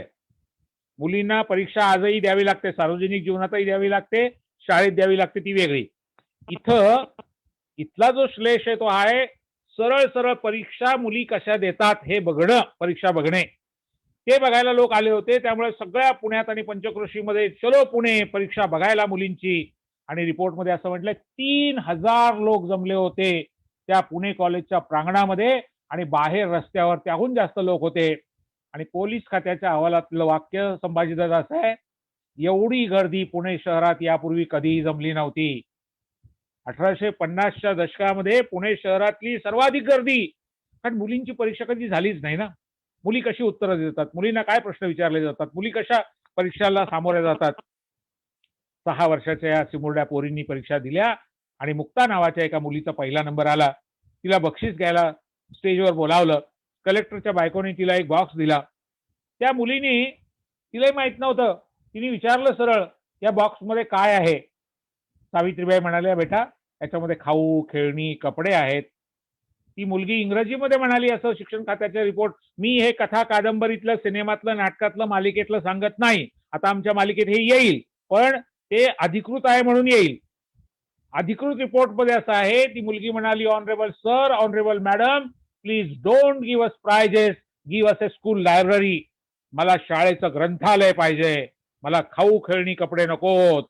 मुक्ता नावाच्या एका मुलीनं शाळेचं ग्रंथालय मागितलं, म्हणून भारतातलं शालेय ग्रंथालय पहिलं सावित्रीबाई ज्योतिरावांनी तयार केलं, आणि तिथून शाळा महाविद्यालयामधल्या ग्रंथालयाची चळवळ सुरू झाली. त्याचंही श्रेय सावित्रीबाई आणि ज्योतिरावांना आहे, पण त्या मुक्ताच्या मागणीवरनं. त्या मुलीचे आईवडील पुढे आले आणि ते म्हणाले, आमची तक्रार आहे, आमची मुलगी रात्र उशिरापर्यंत अभ्यास करत बसते, तिच्या डोक्यावर परिणाम झाला तर जबाबदार कोण घेणार? म्हणजे संभाजीदादा, जास्त अभ्यास केला की डोक्यावर परिणाम होतो अशी भीती. तुम्ही शिक्षक म्हणून अनेक वर्ष काम केलंय, करताय, मला सांगा, तुम्हाला तुमच्या साधना विद्यालयामध्ये कुणी असा पालक भेटला का हो की आमची मुलगी किंवा आमचा मुलगा जास्त अभ्यास करतो त्यामुळे त्यांच्या डोक्यावर परिणाम झाला तर काय? बघा, पाणी वाहून गेलं म्हणतात पुलाखालून, आता तर पूल पण वाहून गेले. आजकाल पुलही वाहून जायची पद्धत आहे आपल्याकडे. त्यामुळे पाणीही वाहून गेलं, पुलही वाहून गेले, दिवस बदलले. तो काळ असा होता की पालक अशी तक्रार करत होते की आमच्या मुलीच्या डोक्यावर परिणाम झाला तर त्याची जबाबदारी कोणाची? आणि ही मुलगी पुढे जाऊन मांगामारांच्या दुःखाविषयीचा निबंध लिहिते. ही मुक्ता 1855 साली 4थीतली पोरगी. अतिशय क्रांतिकारक निबंध आहे तिचा. त्या निबंधावर सुद्धा एक स्वतंत्र चर्चा करता येईल, पण एकच वाक्य त्यातलं, लाडू खाऊ बामन लोक असं म्हणतात, वेद ही आमचीच मालमत्ता आहे. धर्मग्रंथ वाचण्याचा शूद्रांना, अतिशूद्रांना, स्त्रियांना अधिकार नाही. मग जर आम्हाला धर्मग्रंथाचा अधिकार नाही, तर याचवरून असे म्हणणे भाग आहे की आम्ही धर्मरहित आहोत. हे भगवाना, तुझ्याकडून आलेला कोणता धर्म आम्ही स्वीकारावा, ते लवकर कळीव म्हणजे तेनेप्रमाणे तजवीज करता येईल. काय लॉजिक आहे, काय युक्तिवाद आहे. चौथीची मुलगी ती काय म्हणते, माझा धर्म कोणता? जर मला धर्मग्रंथांची बंदी आहे तर मला धर्मच नाही, मी धर्मरहित आहे आणि मी कोणता धर्म स्वीकारायचा? बरोबर 100 वर्षांनी 1855 ते 1956 डॉक्टर बाबासाहेब आंबेडकरांनी नागपूरला हाच प्रश्न उपस्थित केला, आमचा धर्म कोणता? खरं तर त्याच्या आधी येवल्यालाही त्यांनी त्या संबंधीची मांडणी केली होती. आधी बरीच काळ त्यांनी मांडणी केली, पण 14 ऑक्टोबर 56 त्यांनी एक क्रांतिकारक पाऊल उचललं धर्मांतराच्या संदर्भातलं. माझा मुद्दा आहे मुक्ता ते बाबासाहेब, हा विचारांचा जो प्रवास आहे त्याच्या पायाशी, त्याच्या पायाभरणीमध्ये सावित्रीबाई आणि ज्योतिरावांचं योगदान आहे. आणि हे अशी मुलं, अशा मुली तयार करणं हे शिक्षण तज्ञ असल्याशिवाय एका साध्या शिक्षकाला जमेल. मी शिक्षकांना कमी लेखत नाही, कृपा करून असं मानू नका की संस्था चालकांच्या बद्दल, शिक्षकांच्या बद्दल माझ्या मनात अनादर आहे. शिक्षक, संस्था चालक या सगळ्यांबद्दल पूर्ण आदर ठेवून सुद्धा एक शिक्षण तज्ञ म्हणून आणखी वरची काहीतरी झेप असल्याशिवाय, भरारी असल्याशिवाय, त्या प्रकारची योग्यता असल्याशिवाय, त्या प्रकारची क्षमता असल्याशिवाय अशा प्रकारची उंची गाठता येत नाही. या अर्थानं मी म्हणतोय. आणखीन फक्त 2 उल्लेख करतो एका वाक्यात आणि थांबतो. भारतातली पहिली महिला संपादक सानूबाई बिर्जे ही सावित्रीबाईंची आणि ज्योतिरावांची विद्यार्थिनी. 1906 साली या मुलीने दीनबंधू या वर्तमानपत्राचं संपादन केलं. संपूर्ण भारतातली, सर्व भारतीय स्त्रियांमधली, सर्व भारतीय समाजामधली कुठली उच्चवर्णीय मुलगी नाही पहिली संपादक. तानुबाई बिर्जे ही एका कुणब्याची मुलगी, ती पहिली संपादक आहे. आणि तिसरी एक विद्यार्थिनी, तिचं नाव ताराबाई शिंदे. तिने पुढे स्त्री पुरुष तुलना नावाचा ग्रंथ लिहिला. स्त्रियांच्या आणि पुरुषांच्या हक्कांबद्दलचा ग्रंथ लिहिला, जो आजही ऑक्सफर्डमध्ये शिकवला जातो. आजही आमच्या ऑक्सफर्डच्या डॉक्टर रोझॅलिन ओ हेनलन इथं आल्या आणि त्यांनी त्याचं भाषांतर केलं इंग्रजीमध्ये. ऑक्सफर्ड युनिव्हर्सिटी प्रेसने ते छापलेलं आहे. ते पुस्तक आज जगात अनेक विद्यापीठांनी अभ्यासाला लावलेलं आहे. ही ताराबाई शिंदे, सावित्रीबाई आणि ज्योतिरावांची विद्यार्थिनी, जिने comparison between men and women असं बेसिक स्त्रीवादी लेखन केलं. पाश्चात्यांकडून आपण बरंच घेतलं, पण पाश्चात्यांना सुद्धा आपण खूप दिलंय.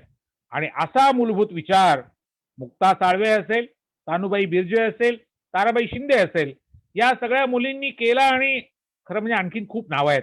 मला वेळ संपली याचं भान असल्यामुळे मी थांबत असताना आपल्याला एवढंच सांगतो, शेवटी शिक्षण कोणतं चांगलं, त्या शिक्षणातनं काय निपजलं, काय जन्माला आलं, काय मिळालं, समाजाला काय दिलं. केवळ शाळा काढल्या आणि शिकवलं एवढ्यापुरतं संपलं का काम? नाही. एक बंडखोरीचा, एक क्रांतीचा, एक झुंजण्याचा, लढण्याचा विचार जो दिला गेला. मी शेवटचा उल्लेख करतो. बाबासाहेब आंबेडकरांचे वडील सुभेदार मेजर रामजी सकपाळ हे महात्मा फुले आणि सावित्रीबाईंचे अतिशय जवळचे स्नेही होते. ते मिलिटरीमध्ये होते, ते सुभेदार मेजर होते. पण मिलिटरीतल्या ब्रिटिश अधिकाऱ्यांनी ओळखलं की हे चांगले शिक्षक होऊ शकतील, म्हणून त्यांना प्रशिक्षणासाठी पुण्याला पाठवलं. पुण्याला ट्रेनिंगला ते शिक्षकाच्या जेव्हा आले त्या काळामध्ये त्यांची आणि सावित्रीबाई महात्मा फुलेंची भेट झाली आणि त्यांची अत्यंत दोस्ती झाली, जिगरी दोस्ती. आणि म्हणून बाबासाहेबांच्या जडणघडणीमध्ये सुद्धा सुभेदार मेजर रामजी सकपाळ यांचं जे काही योगदान आहे ते योगदान व्हाया सावित्रीबाई ज्योतिराव आणि केळुस्कर गुरुजी, ज्यांनी बाबासाहेबांना पुढे जाऊन सयाजीराव गायकवाडांना भेटवलं. सयाजीराव गायकवाडांनी त्यांना फेलोशिप दिल्या, स्कॉलरशिप दिल्या आणि पुढे बाबासाहेबांनी आभाळामध्ये झेप घेतली. बंधू भगिनीनो, सयाजीराव गायकवाड, राजर्षी शाहू महाराज यांचं सुद्धा जे काही यांची जडणघडण जी आहे त्याच्यामध्ये महात्मा फुल्यांच्या आणि सावित्रीबाईंच्या शिक्षणाच्या विचाराचा नेमका काय वाटा आहे, कोणत्या प्रकारचं त्यांचं श्रेय आहे, याच्यावर सुद्धा तपशिलाने बोलता येईल. मला स्वतःला त्यांचं वेगळेपण आणि सगळ्यात महत्वाचं म्हणजे नुसता इतिहास नाही, तर आज रिलेव्हन्स, आज त्याची गरज, आज त्यातनं मिळणारं आपल्याला द्रष्टेपण आणि उपयोगिता आणि पुढच्या काळातलं द्रष्टेपण, यातल्या काही मोजक्या गोष्टींवर मी प्रकाश टाकू शकलो. खरं म्हणजे आणखीन खूप बोलता येईल, परंतु तपशिलामध्ये फार न जाता तात्विक अंगाने काही मुद्दे घेतले. एक लबाडीचा थांबतो म्हणालो तो, पण तरी माफ करा, एक 15 सेकंद घेतो. लबाडीचा मुद्दा प्रतिगामी यांनी सुरू केला आहे आजकाल, की महात्मा फुले यांनी पहिली शाळा सुरू केली, तो दिवस साजरा करायचा अशा पद्धतीचा सॉन्ग घेऊन आव आणून ते आपल्या लोकांना कसं बरोबर गेम करतात बघा. त्यांनी अशा सोशल मीडियावर पोस्ट फिरवायला सुरुवात केली की 3 जुलै 1851 सावित्रीबाई आणि ज्योतिरावांनी पहिली शाळा काढली, त्या निमित्ताने त्यांना अभिवादन. बहुजन समाज लगेच धो या पोस्टला तो फॉरवर्ड करायला लागला, नमन करायला लागला. आपल्यामध्ये फार विचार करायची पद्धतच नाही ना. आलं फॉरवर्ड करा, आलं फॉरवर्ड करा. अरे याच्यामध्ये लबाडी आहे. ही महात्मा फुले आणि सावित्रीबाईंची पहिली शाळा नाही आहे. त्यांची पहिली शाळा 1848 सालची आहे. पण पहिली शाळा 3 जुलै 1851 ची म्हणण्यामागे गेम हा आहे की 1849 मुंबईमध्ये तेही मोठे विचारवंत आणि मोठं काम आहे त्यांचं, जगन्नाथ शंकर शेटे यांचं. त्यांनाही मी सलाम करतो, तेही ब्राह्मणेतर नेते होते. आणि ह्या लोकांना काही जगन्नाथ शंकर शेट बद्दल प्रेम नाहीये, पण जगन्नाथ शंकर शेटची पहिली शाळा आहे आणि सावित्रीबाई ज्योतिरावांची नाहीच आहे, हे सिद्ध करण्याचा गेम चालू आहे प्रतिगाम्यांकडनं. आणि त्याला आपण सहज बळी पडतो. आपल्याला वाटतं अरे हे तर सावित्रीबाई आणि ज्योतिरावांना क्रेडिट देत आहेत, श्रेय देत आहेत, त्यांच्या शाळेला नमस्कार करतायत. नाही, लक्षात ठेवा, इतक्या सहजासहजी यांच्या गेमा त्या ओळखायला शिका, त्या उड्या पाडायला शिका. त्यांना सावित्रीबाई आणि ज्योतिरावांचा पुळका काय येतोय असा प्रश्न तुम्हाला पडला पाहिजे. कारण ती तारीख 1851 सालची आहे, ती दुसरी शाळा आहे. म्हणजे पहिल्यांदा सावित्रीबाई आणि ज्योतिरावांची पहिली शाळा 51 असं बिंबवायचं आणि नंतर हळूच मुद्दा काढायचा. अहो पण मग ही पहिली नाही आहे, पहिली तर जगन्नाथ शंकर शेटची आहे, जी 1849 ची आहे. म्हणजे पहिलेपणाचा मान सावित्रीबाईंचा ज्योतिरावांचा काढून घ्यायचा अत्यंत अलगदपणे, हळुवारपणे. याला महात्मा फुल्यांनी ब्राह्मणाचे कसब म्हणलेलं आहे. इथं जातीचा मुद्दा नाही आहे, इथे प्रवृत्तीचा मुद्दा आहे. पुन्हा सांगतो, भिडे ब्राह्मणच होते, चिपळूणकर ब्राह्मणच होते, त्यांचे सहकारी वाळवेकर, गोवंडे, परांजपे लोकहितवादी ब्राह्मणच होते, न्यायमूर्ती रानडे पुढे ज्यांनी मदत केली फुल्यांना ब्राह्मणच होते. त्यामुळे ब्राह्मण याला आक्षेप नाही आहे. ब्राह्मणी प्रवृत्ती, ब्राह्मणाचे कसब म्हणत असताना ही प्रवृत्ती की फुल्यांनी सावित्रीबाईंनी 3 जुलै 1851 पहिली शाळा काढली असं आधी कौतुकाने सांगून बिंबवायचं आणि नंतर हळूच गेम पुढे करायचा. अहो पण मग 1849 ची तर शाळा जगन्नाथ शंकर शेटची आहे, म्हणजे यांची दुसरी आहे, म्हणजे हे पहिले नाहीच आहेत. मित्र हो, सावित्रीबाई आणि ज्योतिरावांनी नुसती पहिली शाळा काढली, इथं थांबून चालायचं नाही. त्यांनी कोणतं शैक्षणिक तत्वज्ञान दिलं, त्यांनी कोणते प्रयोग केले, त्यांच्या कामातनं नेमकं काय निपजलं, त्यातनं कोणता भारत निर्माण झाला. आणि म्हणून आजच्या या माणुसकीच्या शाळेमध्ये मी अत्यंत मनपूर्वक तुम्हा संयोजकांना, संभाजीदादा, आपण आणि आपल्या सगळ्या सहकार्यांना मी मनापासून धन्यवाद देतो. आणि आपला निरोप घेत असताना पुन्हा एकदा आपल्याला सविनय जय भारत, जय भीम, नमो बुद्धाय. खूपच छान सर. तुम्ही खूप चांगल्या पद्धतीने विश्लेषण केलं आणि नरके सरांनी आम्हाला विचार करण्याची संधी दिली आणि आम्हाला 2 विषय दिले. म्हणजे पुढच्या अभ्यास वर्गाचे आमचे विषय मिळालेले आहेत. एक मुक्ता साळवेंनी ज्या पद्धतीनं काम केलं आणि जे काही लिहिलं ते लोकांच्या समोर आलं पाहिजे, त्याचा एक आपण अभ्यास गटामध्ये विचार करू शकतो. आणि दुसरा अभ्यास गट आपण वेगळ्या विषयावरती घेऊ शकतो, तो म्हणजे ताराबाई शिंदेनी स्त्री पुरुष समानता जो लिहिलंय त्याचं एकदा विवेचन करून त्यांना काय अभिप्रेत होतं हे जर आपण घेऊ शकलो, म्हणजे घ्यायचं संभाजीदादा, आपण हे घ्यायचं आहे. आणि नक्कीच खूप चांगल्या पद्धतीने तुम्ही आज विश्लेषण केलं. आणि तुम्ही बोलत असताना मला फुल्यांचे काही वाक्य आठवत होते. त्यातलं एक वाक्य असं त्यांनी फार स्पष्टपणे मांडलेलं आहे की कोणताही धर्म ईश्वराने निर्माण केलेला नाही, चातुर्वर्ण्य आणि जातीभेदा मानव निर्मित आहे, इतकं स्पष्टपणे त्यांनी मांडलेलं आहे. आणि मला असं वाटतं की हे जोपर्यंत लोकांना समजत नाही तोपर्यंत समाज आपल्याला खऱ्या अर्थानं, बाबासाहेबांना आणि आपल्याला सुद्धा जो समताधिष्ठित समाज हवा आहे तो समाज निर्माण होऊ शकणार नाही. मला असं वाटतं की याच्याकडे खूप गंभीरतेनं बघण्याची गरज आहे. फेसबुक वरती एक पोस्ट, सगळं तुमचं चालू असताना मी थोडस फेसबुक वरती शेअरिंग करत होतो, बघत होतो. आणि काही प्रश्न येतात का, तर लोकांच्या खूप चांगल्या प्रतिक्रिया आल्या. तुम्हाला ऐकायला लोकांना आवडलेलं आहे. अनेकांनी तुमच्याशी संपर्क करण्याची इच्छाही व्यक्त केलेली आहे. त्याबरोबरच महात्मा फुले यांची जयंती हा खऱ्या अर्थाने शिक्षक दिन म्हणून साजरा व्हावा असं अनेकदा व्हॉट्सअप वरती पण येतं आणि आज आपल्या फेसबुक वरती पण आलेलं आहे. तर त्या संदर्भातही 2 मिनिटं आपण घ्यावेत, काही हरकत जी नाही. जी जी हा, कारण हे बोललं पाहिजे, आपण सगळ्यांच्या जी समोर जी आणलं पाहिजे असं मला वाटतं. मला स्वतःला भाई तुम्ही जो मुद्दा उपस्थित केला काही मित्रांनी तो मांडलाय असं तुम्ही सांगितलं फेसबुकवर. यापूर्वीही काही वेळा तो चर्चेत आलेला आहे. 2 गोष्टी मी स्पष्ट करतो. एक तर महात्मा फुलेंची जन्मतारीख बरीच वर्ष माहीत नव्हती. त्यामुळे त्यांचा स्मृतिदिन जो आहे गावच्या भाषेमध्ये ज्याला पुण्यतिथी म्हणतात, 28 नोव्हेंबर तो अनेक वर्ष केला जायचा आणि त्या ठिकाणी असं व्हायचं की जयंती करण्यासाठी जन्मतारीख माहीत नाही. पण मला आज आनंदाने अभिमान वाटतो की मी महात्मा फुलेंच्या पहिल्या चरित्रामधून आणि तेही कॉम्रेड गोविंद पानसरे यांच्या आजोबांनी लिहिलेलं ते महात्मा फुले यांचं अमर जीवन नावाचं चरित्र मिळवलं आणि त्याच्यामधनं 11 एप्रिल 1827 ही महात्मा फुलेंची जन्मतारीख आहे हे आपण सिद्ध केलं. ती मान्य झाली, शासनामध्ये ती आता रूढ झाली. फक्त 11 एप्रिलच्या बाबतीमध्ये एक तांत्रिक अडचण अशी येऊ शकते की साधारणपणे त्यावेळेला सुट्ट्या असतात आणि म्हणून शाळांमध्ये ती जन्मतारीख साजरी करायची असेल तर परीक्षा होऊन सुट्ट्यांचा काळ असल्यामुळे त्या संबंधामधली काही तांत्रिक अडचण असू शकते. पण यावर्षी 3 जानेवारी जो सावित्रीबाईंचा जन्मदिवस आहे तो राजस्थान सरकारने यावर्षी त्या ठिकाणी शिक्षण दिन म्हणून घोषित केलेला आहे. वा आणि वा. हा आणि राजस्थाननी पहिल्यांदा केलं. महाराष्ट्राने खरंच याचं अनुकरण करायला काही हरकत नाही मला असं वाटतं.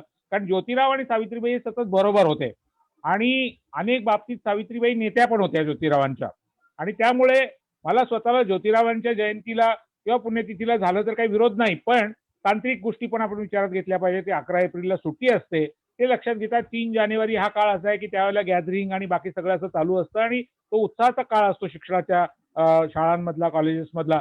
तर तो दिवस मला असं वाटतं की अधिक कदाचित योग्य होऊ शकेल. अर्थात चर्चा करून आणि सगळ्यांच्या विचाराने निर्णय व्हावा. पण राजस्थाननी पाऊल उचललेलं आहे आणि मला सांगायला आनंद आणि अभिमान वाटतो की राजस्थानमध्ये हे ज्यांनी कोणी पेरलं त्याच्यामध्ये एक छोटासा वाटा माझा पण आहे. वा, फारच छान. खरंच खूप ही चांगली संकल्पना आहे आणि सावित्रीबाईंनी आयुष्यभर फुल्यांना जी काही साथ दिली ती त्यांची खरंच खूप महत्वाची आहे. प्रत्येक गोष्टीमध्ये सावित्रीबाई सावलीसारख्या त्यांच्या पाठीशी उभ्या राहिल्या आणि त्यातनं एक चांगला आदर्श हे लोकांच्या समोर आणलेला आहे. आम्ही सुद्धा 3 जानेवारीला कार्यक्रम घेतो आणि जाहीरपणे असं मांडत असतो की प्रत्येक दारोदारी सावित्री आहे, दारोदारी फुल्यांचा शोध जारी. क्या तर बात है, क्या असे बात है. फुले पण आम्ही शोधत आहोत की जे या सगळ्या कामामध्ये भाई पुढे येतील. भाई जी. मध्ये मध्येच भाई एक एक वाक्य बोलतो. बघा मला राधाकृष्णन ज्यांचा जन्मदिवस 5 सप्टेंबर शिक्षक दिन म्हणून साजरा केला जातो त्यांच्याबद्दल पूर्ण आदर आहे. त्यांना मी वंदन करतो, अभिवादन करतो. फक्त एक खंत बोलून दाखवतो. राधाकृष्णन यांनी आयुष्यभर ब्रिटिशांच्याकडे नोकरी केली. राधाकृष्णनांनी कधीही देशभक्त म्हणून काही स्वातंत्र्य चळवळीसाठी दिलेलं नाही, शिक्षण चळवळीसाठी भारताच्या दिलेलं नाही. ते परदेशामध्ये प्राध्यापक राहिले. ते मुळात कधी शिक्षक नव्हतेच. त्यांचा जन्मदिवस शिक्षक दिन म्हणून साजरा करणं, पण त्याला प्राध्यापक होते, पण तेही परदेशात होते, ती नोकरी करत होते ब्रिटिशांची आणि त्यांनी कोणताच शैक्षणिक विचार दिला हो. राधाकृष्णन यांचा शैक्षणिक तत्वज्ञानातला एक विचार शिक्षण दिनी आजपर्यंत पुढे आणा म्हणून मी खूप वेळा बोललोय, लिहिलंय. अजूनही एकही शैक्षणिक विचार त्यांचा पुढे आणता आलेला नाही. कारण वैदिक धर्माच्या मांडणी पलीकडे काही केलेलंच नाही. आणि सगळ्यात अत्यंत दुःखाची गोष्ट म्हणजे राधाकृष्णन साहेब राष्ट्रपती असताना त्यांनी स्वतःचा जन्मदिवस शिक्षक दिन म्हणून सुरू करायला सांगितलं. आता राष्ट्रपती पदावरच्या माणसाने आदेश दिल्यानंतर कोण ऐकणार नाही? म्हणजे स्वतः राष्ट्रपती अहो हे एवढे थोर होते की ते उपराष्ट्रपती असताना त्यांनी भारतरत्न स्वतःला द्यायला लावलं. म्हणजे भारतरत्न देणारेही तेच, घेणारेही तेच. राष्ट्रपती म्हणून स्वतःचा जन्मदिवस शिक्षक दिन म्हणून लागू करा म्हणणारे तेच. आणि त्यामुळे काय भाषण होता तो 5 सप्टेंबरला? ते महान शिक्षण तज्ञ होते. नेमके काय होते? नुसते महान शिक्षण तज्ञ होते याच्या पुढची 2 वाक्य बोला म्हणावं. आणि तुम्ही सुद्धा हा प्रश्न विचारा लोकांना जे कोणी राधाकृष्णन यांच्याबद्दल बोलतात त्यांना नेमकं काय योगदान दिलं? शिक्षण तज्ञ म्हणून त्यांनी कोणती फिलॉसॉफी दिली, कोणतं तत्वज्ञान दिलं, कोणता कार्यक्रम दिला? आणि जो माणूस आयुष्यभर ब्रिटिशांचा गुलाम राहिला त्या माणसाचा जन्मदिवस, तेही परदेशात नोकरी केली तिकडे प्राध्यापक म्हणून, तो जन्मदिवस भारताने का म्हणून साजरा करायचा? परत सांगतो, राधाकृष्णन यांना नमस्कार करतो, वंदन करतो. मला त्यांच्याविषयी नितांत आदर आहे.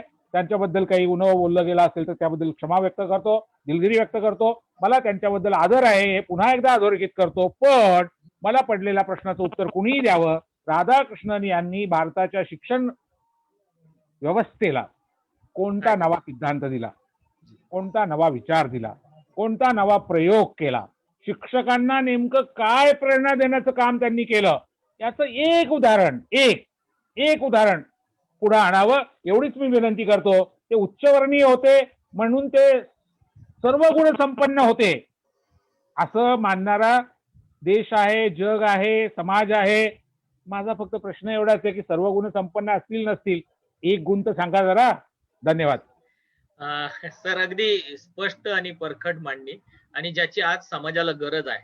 मला वाटतं की समाजाच्या डोळ्यात झणझणीत अंजन सुद्धा घालण्याची गरज आहे आणि वास्तव लोकांच्या समोर आलं पाहिजे. फुल्यांनी जे शिक्षणाच्या संदर्भात काम केले ते अधोरेखित आहे, सगळ्यांना माहिती आहे, आणि आपल्या ग्रंथातून, समग्र वाङ्मयातून आणि इतरही अनेक जणांच्या रेफरन्स मधून आपल्याला ते वाचायला मिळतं. ते कृतिशील समाज प्रबोधन करणारे शिक्षक होते असंही आपल्याला म्हणायला लागेल. फुल्यांच्या बाबतीत अनेक गोष्टी सांगता येऊ शकतील.